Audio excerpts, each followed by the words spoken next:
সুস্বাগতম বন্ধুরা, আজকে আমি একটা নতুন ভিডিও নিয়ে এসেছি। এটার নাম হচ্ছে রঙ্গন বা ইক্সোরা। আমি 4টে কালারের গাছ প্রতিস্থাপন করব, লাল, সাদা, হলুদ আর একটা হচ্ছে হালকা গোলাপি।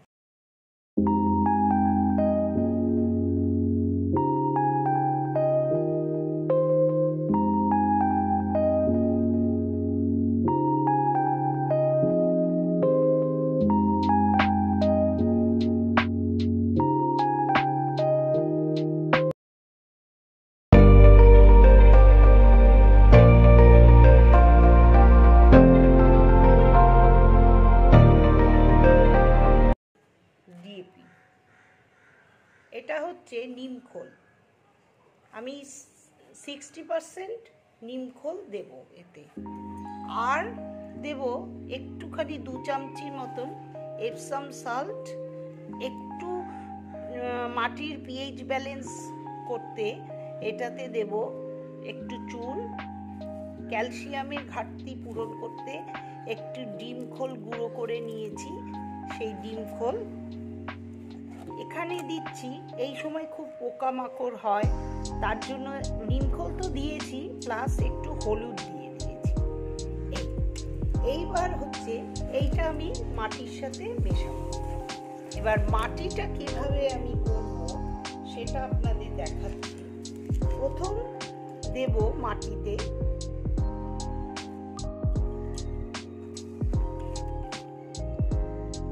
আমরা প্রথম নিলাম গার্ডেন সয়েল, যেটা ছাড়া গাছ প্রতিস্থাপন করা সম্ভবই না। গার্ডেন সয়েলে আমি নিয়েছি। এর সাথে নেব আমি এটাকে দোআঁশ করার জন্য, যাতে জলটা প্রচুর মানে মাটিতে না থেকে যায়, তার জন্য আমি 60% বালি মেশাবো। যে বালিটা আমি ধুয়ে শুকিয়ে পরিষ্কার মতন রেখেছি।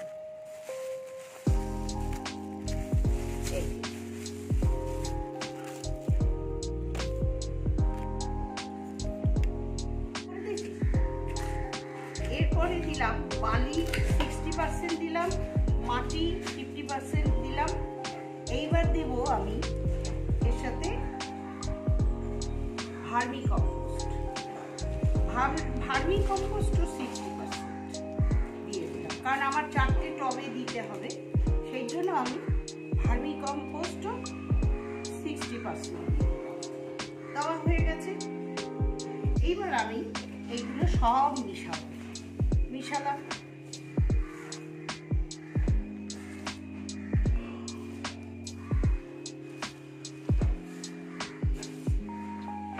ভালো করে মেশাতে হবে। ভালো করে না মেশালে এক এক দিকে এক এক রকম করে যাবে। এবং আমি মাটিটা পুরো সমস্ত কিছু চেঞ্জ করে দিচ্ছি, কারণ মাটিটাকে আমি ওয়েল ড্রেনেজের ব্যবস্থা করছি, ফার্টিলাইজারের ব্যবস্থা করছি, পোকামাকড় যাতে না ধরে ফাঙ্গিসাইড ব্যবহার করেছি, আর কিছু ফার্টিলাইজারও ব্যবহার করেছি, যাতে গাছটা পুষ্টি পায়।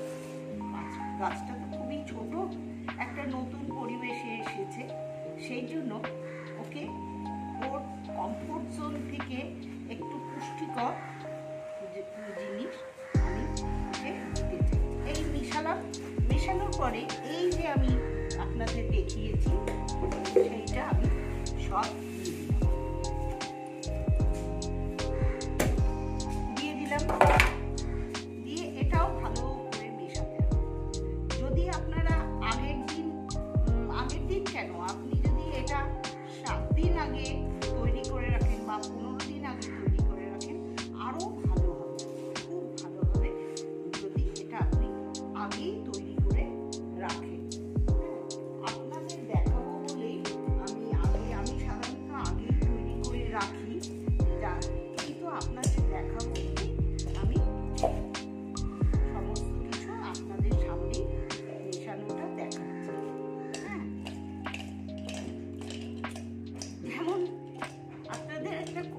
সাধারণ বলি, এই যে মাংস খান, মাংস খেলে কি হয়, মাংসটা রান্না করার সময় অনেক প্রস্তুতি আছে। যদি আপনি আধ ঘন্টা আগে ম্যারিনেশন করেন আর যদি আপনি আগের দিন করে রাখেন, একটু স্বাদের পার্থক্য হয়। সেই রকম এই যে আমি করলাম, এটা যদি আমি 7 দিন আগে করে রাখতাম, এই যা যা জিনিস দিলাম এটা মাটির সাথে ইনফিউজ হতে হয়ে যেত, কিন্তু আমি তা করিনি আপনাদের দেখাবার জন্য। এই করে দিলাম। হ্যাঁ, একটু ডালা ডালা রয়েছে, এগুলো সব ঠিক হয়ে যাবে আস্তে আস্তে। এবার আপনাদের একটা অন্তত করে দেখাই। এই মাটির এই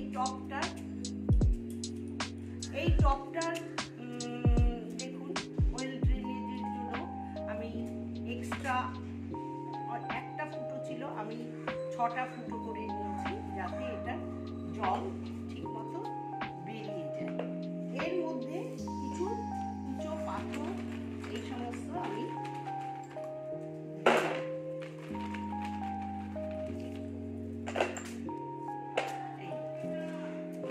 দিলাম। দেওয়ার পরে সব থেকে ভালো হয় একদম নিচের পোর্শনে আপনি একটু দিয়ে দেবেন, বালি দিয়ে দেবেন, যাতে জলটা সেরকম না দাঁড়ায়। ঠিক আছে, এরপরে আমি যেটা আপনাদের দেখাবো,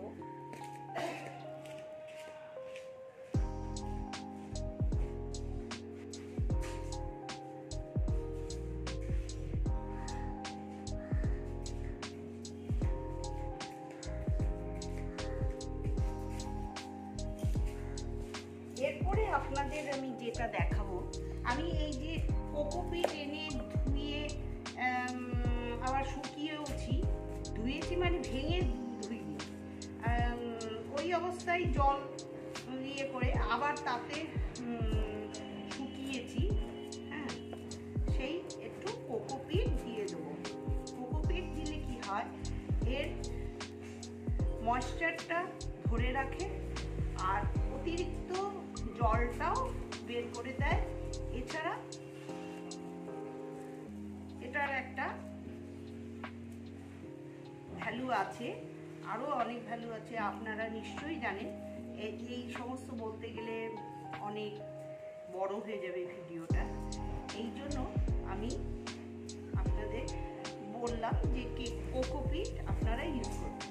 কোকোপিটের কি ভ্যালু, কোকোপিট কেন দেয়, এগুলো আপনারা নেটে পেয়ে যাবেন। আর যদি না পান আমাকে কমেন্ট করতে পারেন, আমি তাহলে আর একটা শুধু কোকোপিটের জন্য একটা ভিডিও আপনাদের দেব, ইচ্ছা আছে। হ্যাঁ, এইবার দেখুন আমি গাছটা এনেছি, গাছটা এনে এখনো বের করিনি। ওরা ধানের তুষের উপর আর কোকোপিটের উপরই এটা গ্রো করেছে, এই দেখুন। হ্যাঁ, কিন্তু শিকড় টিকড় খুবই ভালো আছে। এই দেখুন, এইটা আমি বসাবো। তার আগে এই মাটি দিয়ে দিলাম। এই যে মাটিটা এতক্ষণ তৈরি করলাম, সেই মাটিটা অর্ধেকটা ওই কোকোপিট বালি আর ওই নুড়ি কুচি দিয়া, খোলাম কুচি যাকে বলে, ওইটা দেওয়ার পরে যে অংশটা থাকলো তার মধ্যে কিছুটা ওই মাটি যেটা তৈরি করেছি সেটা দিলাম। আমি এই গাছটা যেহেতু খুবই ছোট, এর শিকড়কে ডিস্টার্ব করবো না। এখন আমি 6 মাস বাদে এটার গ্রোথ অনুযায়ী এটাকে আমি তখন আবার কাটাই ছাটাই করব। এখন আমি একে ডিস্টার্ব করব না, কারণ সদ্য শীত গেছে। এখনই গাছটাকে যদি ডিস্টার্ব করি তাহলে গাছটা একটু শকিংয়ে চলে যাবে। হ্যাঁ, এমনি ওয়েদারের একটা শকিং তো রয়েছে, এই চলে যাবে। দেখুন আমি তার জন্য এই বসিয়ে দিলাম। বসিয়ে দিয়ে এইবার আপনি দেখুন আমি গাছটা ভালোভাবেই বসিয়ে দিয়েছি। একে এবার